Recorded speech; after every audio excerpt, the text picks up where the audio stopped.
OA community, what's up everybody? Welcome back to the channel. Robert Linkul with trainingtheolderadult.com, and today we yet again are going to discuss a Silver Sneakers video slash article that just went out. This is a video actually of a workout that was claiming to cover bone density.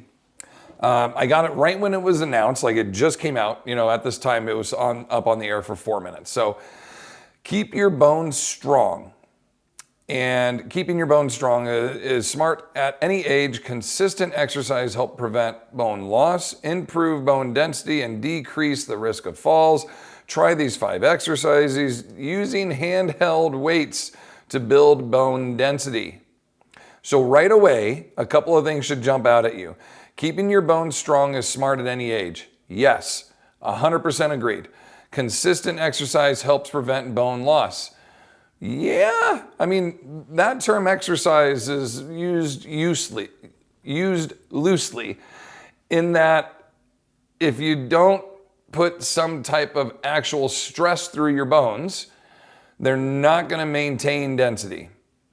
So walking is exercise, swimming is exercise, golfing is exercise. I could do all of those for my entire life at a high intensity and still experience bone loss because I'm not putting enough stress through my bones to make the bones go, hey, this is greater than the gravitational pull of Earth that I'm constantly being stressed against. And my body's ability to create new bone is gradually declining. So if you want to stir up your body's stimulus and increase hormonal response to where my bones have to grow back more firm, and if the bones are being yanked and pulled on by the muscles all the time trying to move weights, then I will grow back thicker and stronger, and I'll maintain that ability longer and later into life. But if we don't do that, they're basically going to gradually decrease even though you are exercising. So consistent resistance training exercise will help prevent bone loss 100%. Okay, I'm good there. It'll improve bone density. Yes, it'll decrease the risk of falls. That's another one where if you're not doing resistance training and if you're not moving in multiple directions, then I would find that to be kind of a hard sell. But at a blank statement, if you are exercising versus not exercising, and I'm going to put people up against each other as to are they going to fall down or not, I'll take the person who says I've been exercising to not fall down as often as the other one, for sure, okay? Would it be better if they were doing resistance training and training in multiple directions and all? Absolutely, okay? So let's look at it that way. Last line, try these 5 exercises using handheld weights to build bone density. Please just keep that in mind, what was just stated right there, okay? So I'm expecting exercise number 1. A good time to grab a drink of water. A good time to check in with your posture. Toe taps forward. This is exercise number 1, by the way. The toe taps going forward. This is exercise number 1. Left and then right. Opposite arm left. Again, chair nearby. Okay. I am not here to make fun of people that want to exercise. If this is exercise for you and you're doing it and it's challenging, keep doing it. I'm so happy for you that you are moving.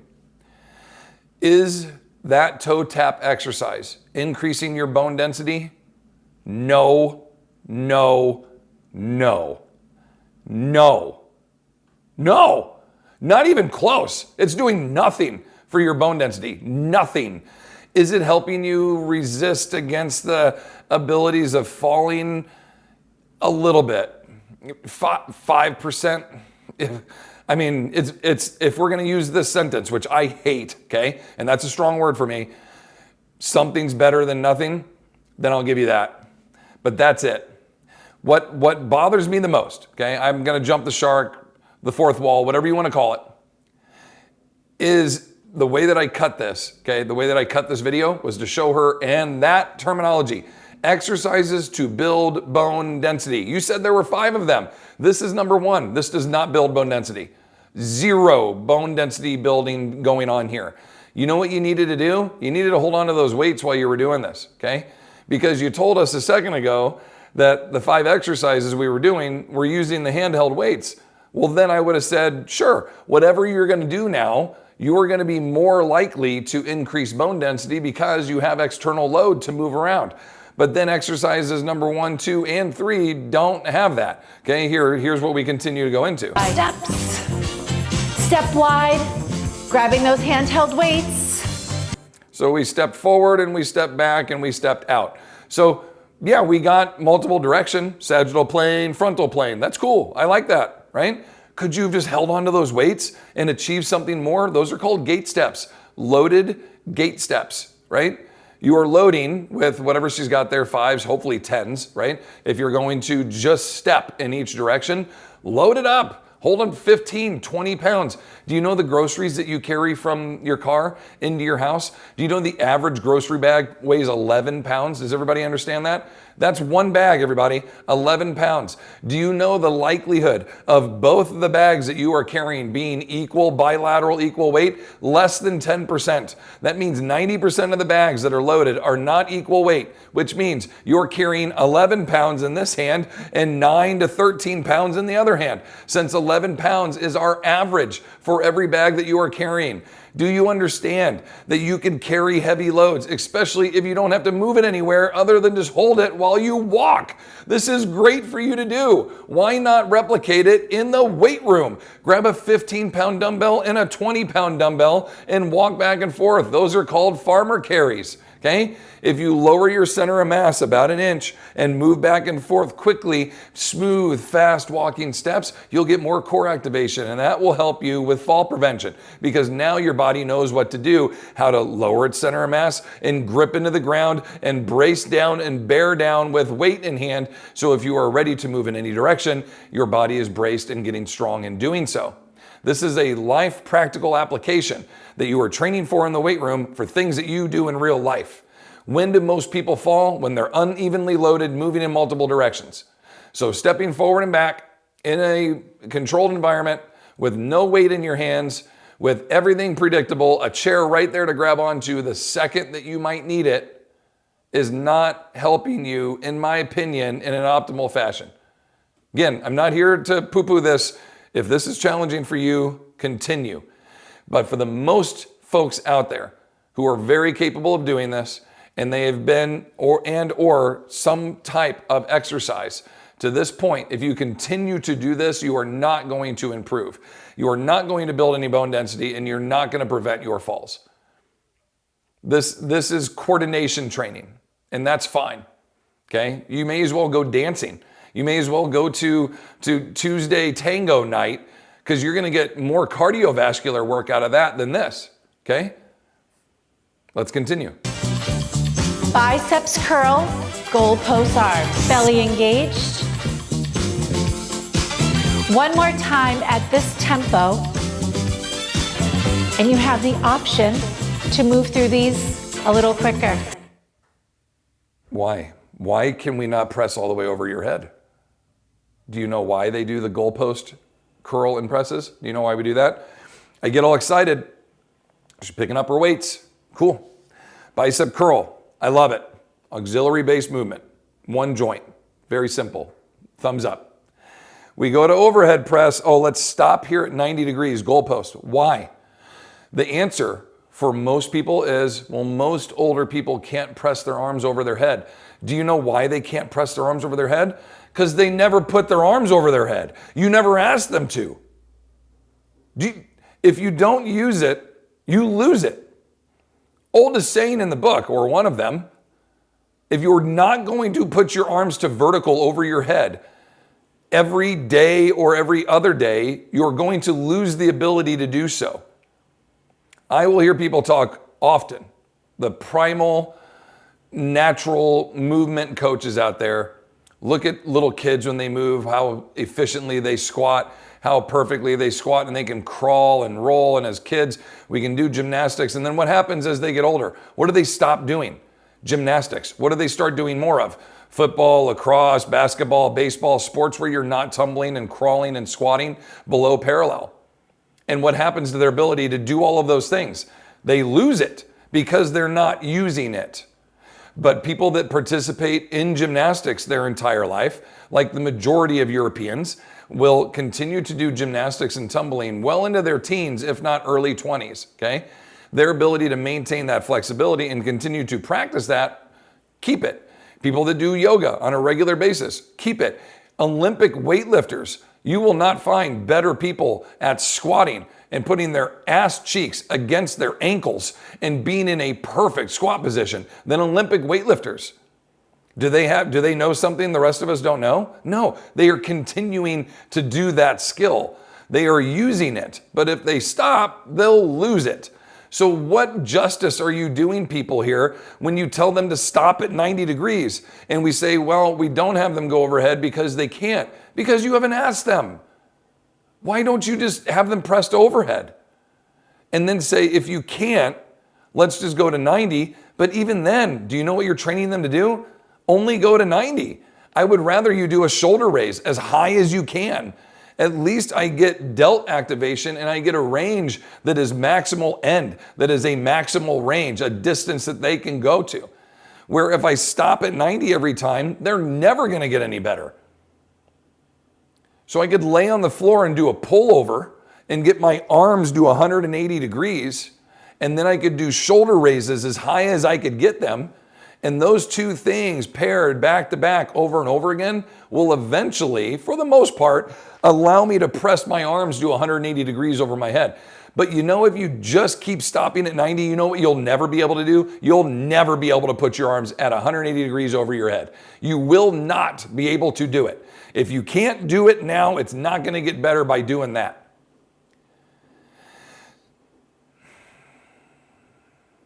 Let's continue. Curl, open, in, and down. I like Great the music. work. Up, back, and down. Feet hip distance apart, a little wider is okay too. We have some squats. Let's start with shallow squats. Down and up. Hips go back.